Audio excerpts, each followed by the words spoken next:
Welcome to this explainer. Today, we're using an absolutely iconic 1990s chart battle as a bit of a Trojan horse to uncover the hidden academic depths of everyday media. Because, while you might just sit back and see a catchy 3-minute music clip on MTV or YouTube, what you're actually looking at is a dense, highly constructed piece of social commentary. It's the kind of media that subtly dictates how we view the world, shapes our cultural values, and feeds us narratives without us even realizing it. And that's exactly why we're going to look at how 5 core media concepts actually work under the hood. All right, let's dive straight into this timeline, setting the stage with the deeply dramatic rivalry between Blur and Oasis back in 1995. The British press famously dubbed this clash the Battle of Britpop. But the story actually kicks off in 1994. Blur's former manager, Dave Balfe, bought this massive country house in Bedfordshire just to escape the relentless pressure of the city. Well, that move inspired Damon Albarn to write Country House, which is basically a satirical look at a miserable city overachiever trying to find some peace in a rural mansion. Then came the ultimate media stunt. Blur's label deliberately moved their release date to clash directly with Oasis on August 14, 1995. It was a massive, highly calculated move that absolutely paralyzed the UK music press and literally divided the nation into 2 very distinct, very vocal camps. So, who came out on top? Well, Blur won this chart battle, selling an unbelievable 540,000 copies in a single week. To put that into perspective, shifting over 500,000 physical CDs and cassettes in just 7 days is a monumental feat. I mean, it's wild. It firmly stamped Blur's massive cultural footprint right onto the decade and secured that coveted #1 spot on the UK singles chart. To this very day, it remains their best-selling single and, without a doubt, one of the absolute defining moments of 90s British pop culture. But here's the thing. Beneath the catchy tune, Country House is a literal masterclass in media theory. We're going to use this dramatic pop culture moment to unpack exactly how media constructs meaning. Specifically, our focus today is on how 5 core concepts actually work in practice. We'll be using the Damien Hirst-directed music video for Country House as our primary case study to see these academic theories come to life, transforming these kind of abstract ideas into concrete visual evidence. So here is our syllabus for today. We're going to break down 5 fundamental media studies concepts: structuralism, semiotics, feminist theory, genre theory, and finally, reception theory. Let's get right into it. Number 1. Concept 1 is structuralism, famously associated with Claude Lévi-Strauss. Let's see how this first concept really builds our understanding of visual conflict. Simply put, structuralism tells us that we understand things best when they're placed in direct contrast with their exact opposites. Lévi-Strauss argued that without this binary conflict, narratives just feel incredibly flat to the human brain. We literally need that contrast to make sense of the story. Think about it. All narratives are driven forward by this friction.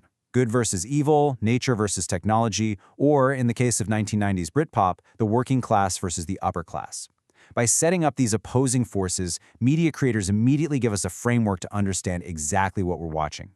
And this video brilliantly illustrates the theory in action. It creates meaning by clashing a dingy working-class flat directly against a wealthy, bright country house. In the establishing shots, we see your stereotypical London tower block. Inside, the setup screams cramped council flat. A beige color palette, a worn-out leather couch, dirty dishes everywhere. But then, the video violently contrasts this with the country house setting, which just bursts with high-key lighting, bright blue skies, and sprawling rural space. Structuralism tells us that by forcing these 2 extremes together in our minds, the video makes the audience instantly understand the vast, conflicting differences between these 2 social classes, and it does it without a single word of exposition. Moving on to Concept 2, semiotics, a theory developed by Roland Barthes. Now let's explore the hidden messages tucked away in everyday objects. Barthes believed that absolutely everything you see on screen is a carefully chosen code meant to trigger a specific association. Basically, nothing in media is accidental. Every prop, every color, every camera angle is what he calls a signifier, pointing to a deeper, often subconscious, signified meaning. To break that down simply, the signifier is the literal physical object you're looking at, while the signified is the concept, emotion, or ideology that object represents in your mind. For example, notice the giant skull and dice.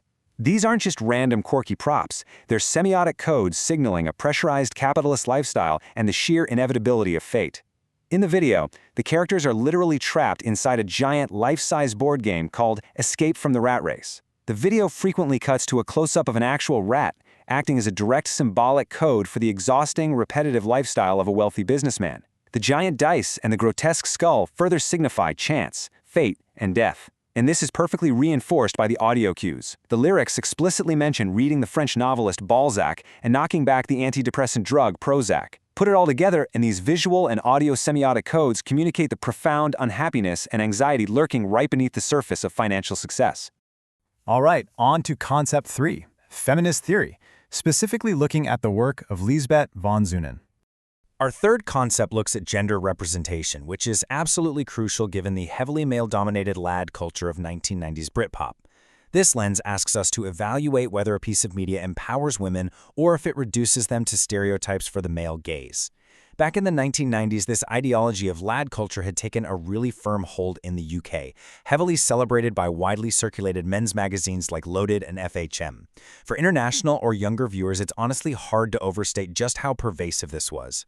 It was a massive mainstream cultural movement centered heavily around pub culture, football, and, quite frankly, the casual objectification of women. So, despite the lighthearted, slapstick sort of Benny Hill pastiche used in the video, Van Zeunen's theory reveals that it ultimately reinforces those superficial patriarchal stereotypes. The video features comedian Matt Lucas playing a doctor who chases scantily clad young women, leaning heavily into fast-motion slapstick humor.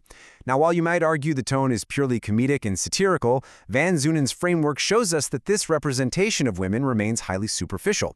The women in the video are largely there as passive objects to be looked at or chased around. This means that the media product, despite its playful tone, is still deeply rooted in an ideology where men dominate. Next up is concept 4, genre theory by Steve Neal. So, the crucial point of genre theory is really about understanding how media balances our expectations with surprise. Neal's theory shows how the video upholds standard Britpop conventions like bowler hats and lad culture while simultaneously challenging them with surreal board games and these distorted, tilted camera angles. Neal argued that a genre must have recognizable codes and conventions so the audience knows what they're watching and feels comfortable. But, and this is key, it must also bend those rules to prevent them from getting bored. Here, the video absolutely upholds standard music video conventions. We see the band performing directly to the camera, and the visuals perfectly illustrate the lyrics. It hits all the standard Britpop cultural markers. But then, it completely challenges standard genre expectations by dumping the band into a surreal, blackened studio with warped, tilted camera angles and vibrant, disorienting colors. It gives us exactly what we expect, but packages it in a wildly unexpected visual style to keep us completely hooked. And that brings us to our final concept, number 5, reception theory, pioneered by Stuart Hall. This final concept flips the focus completely away from the creators and puts it directly onto you, the audience. Hall argues that audiences interpret media differently. You might accept the intended anti-capitalist message, or you might completely reject it as being patronizing.